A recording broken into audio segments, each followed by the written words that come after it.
As soon as you walk through the door, walk through the main gate into the Festival of History at Lanark, it's like walking into the pages of a history book, but you're not reading that history book, you're actually experiencing it firsthand. On site today we have around about 500 specialist reenactors coming from around about 20 countries, coming from places as diverse as Italy, Denmark, across Britain, right away to Lithuania, Czech Republic, Slovakia, Germany, France. And also we have people coming from as far away as Israel, China, Thailand, right around the world who are coming as visitors. We're part of the Glasgow Vikings, which is part of the Vikings, which is a UK society.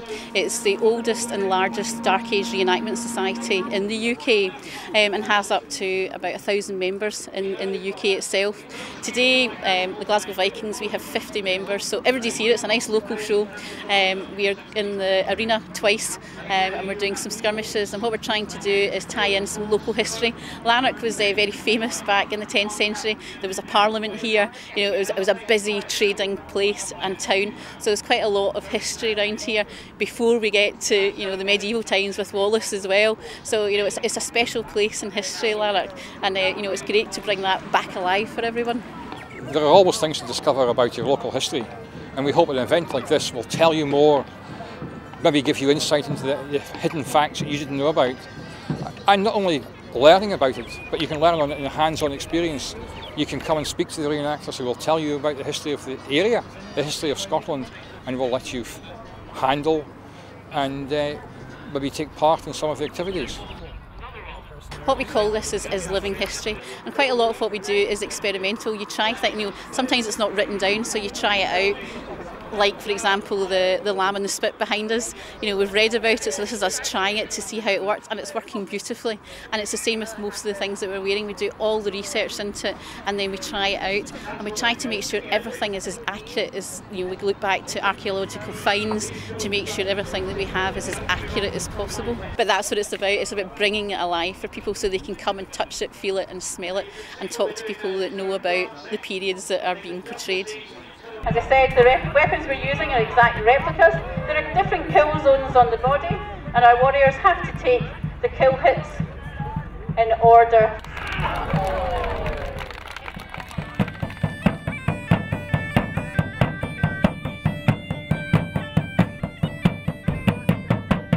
We all play as near as we can authentic instruments, and we play quite a number of medieval fairs, and it's just an absolute pleasure to come out, and it's almost like going to the most fantastic fancy dress party, and you're here with hundreds of other people all dressed the same as you and entertaining people.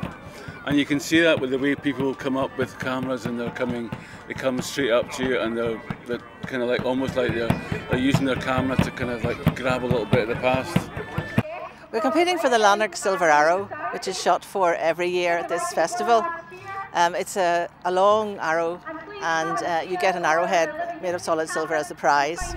There's also an archery demonstration here by the Archery company, and we try to show medieval archery. In order to be a good archer, you have to practice, and in the medieval period you had to start practicing at the age of 6, and you would train for 10 years. You had to shoot every Sunday. We've had a great response from the public to the archery today. Obviously the weather helps people come out in the good weather, but people stand and watch us for quite a long time. Our demonstration takes about 20 minutes, and we go through the history of why archers from Ireland would be here fighting in the Scottish Wars of Independence, which side we were on, which sometimes surprises people, and we also shoot in the battle later on. We're here representing the period of the English Civil War in Scotland, the time of the Covenanting armies. Quite a lot of people died during the Civil War. Per head of the population, I think we lost more people in the Civil War than we did in World War II. The percentage was that higher. There was something in the region between 1642 and 1652 of nearly 2 million people who died as a result of the Civil War. The largest aspect of the show this year, and the newest, is the inclusion of the 17th century battalions from the English Civil War and from the Covenanters and the Marquess of Montrose. They have come from across Britain with their cannons, very, very large and loud and very authentic cannons, with their muskets and their rifles, and they show you how life was like in those days, round about the times when Britain, or Scotland certainly, was experiencing war upheaval? Well, it is quite a difficult task to get all the armies together on both sides. First of all, you have to get the people to the campsite, and they come from all over the United Kingdom, Scotland, Ireland, Wales, the South Country. They all gather together at their own expense as well. Then you have to make sure that the army is drilled properly. So the pikemen and the musketeers, first thing in the morning, have to get up early and have to drill using the pike and the musket. The cavalry have to do exactly the same, as do the artillery. And then eventually you have to go on the field, and months beforehand, of course, somebody, normally myself, writes a script for a battle. And then that is presented to the commanders of the two armies, the Roundhead Association and the King's Army. And it's decided what format that battle will take. And then we actually have to go onto the field, work out if it's practical or not. And then the day comes and I climb into my commentary box and they climb onto the field and off we go. For the ones who were spared. Oh dear. And hopefully at the end of it all, the audience will have been educated and entertained, and they'll get a big round of applause. The other new aspect to this festival in 2009 is the inclusion of World War II. A small World War II section showing what it was like for the people on the home front. And this is into more recent history, so many of the visitors here today can probably remember ration cars, gas masks and many of the other things which are on display. I come here every year to the Medieval Festival, and I think that this year they've really excelled themselves. There's such a range of periods of history here on display, and every year when you come here there's something new. This year I think just behind us we've got the Second World War tent, which really is very interesting from my own point of view because I can just about remember it.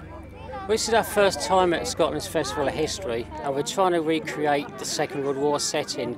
We've got two displays here today, one being the military side, showing the basic infantryman's weapons. The rifle here is your standard rifle, British infantry, the number 4. And a civil defence display showing a selection of gas masks, and a home front display showing a selection of clothing, rationed items and associated items. We've had a tremendous response. So many people can actually remember the items, even little things like the coinage. They can remember what you could buy for a penny or a threepence. A lot of people can remember the clothing system, the ration clothing coupons, even down to things like the enamel ware and the bakelite items, which we still use in our house today, because our house is basically as it would have been in the 40s. The Festival of History here is fairly much in its infancy compared to some others. But from what I've seen so far, it's just going to grow and keep getting bigger. Great atmosphere and lovely people. And I think give it a few years and this could be one of the premier festivals of history in Europe. Thank you very much indeed for coming along and watching us. This is our way of saying thank you. We hope that you'll come on a safe and pleasant journey home.